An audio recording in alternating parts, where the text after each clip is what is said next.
बहुत समय पहले एक बड़ा और घना जंगल था।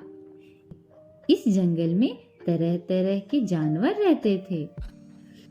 शेर, हाथी, खरगोश, बंदर और कई पक्षी।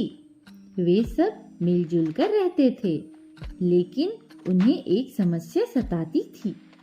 जंगल में हर रात अजीब घटनाएं होती थीं।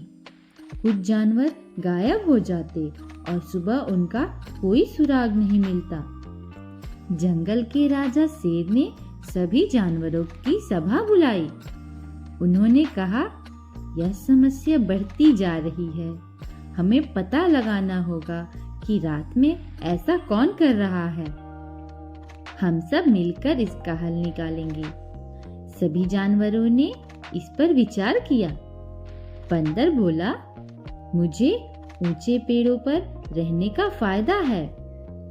मैं रात को पहरा दूंगा और देखूंगा कि क्या हो रहा है। शेर ने सहमति दी और योजना बनाई कि सभी जानवर अपनी अपनी जगहों पर चौकसी करेंगे। उस रात बंदर पेड़ पे बैठ गया। उसने देखा कि जंगल के गहरे हिस्से में एक चमकती हुई परछाई निकल रही थी। परछाई धीरे धीरे जानवरों के पास पहुंचती और उन्हें अपनी ओर खींचकर गायब कर देती। बंदर डर गया, लेकिन उसने साहस जुटाकर यह सब ध्यान से देखा। अगली सुबह बंदर ने शेर को सब कुछ बताया।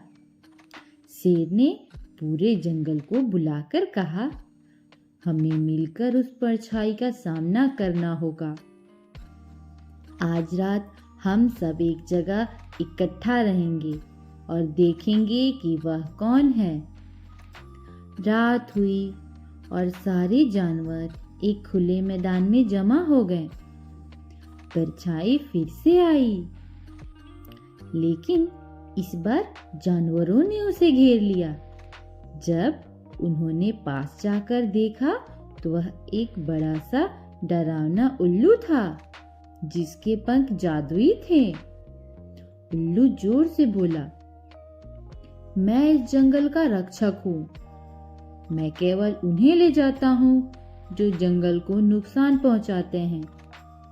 अगर तुम सब अपने जंगल की रक्षा करोगे और इसे साफ सुथरा रखोगे तो मैं कभी किसी को नुकसान नहीं पहुंचाऊंगा।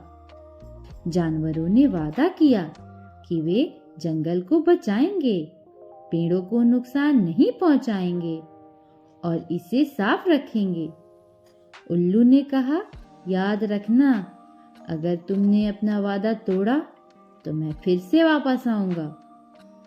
उस दिन के बाद से जंगल में कोई अजीब घटना नहीं हुई। जानवर खुश और सुरक्षित रहे। उन्होंने समझ लिया कि जंगल उनकी जिम्मेदारी है और उसकी रक्षा करना उनका कर्तव्य।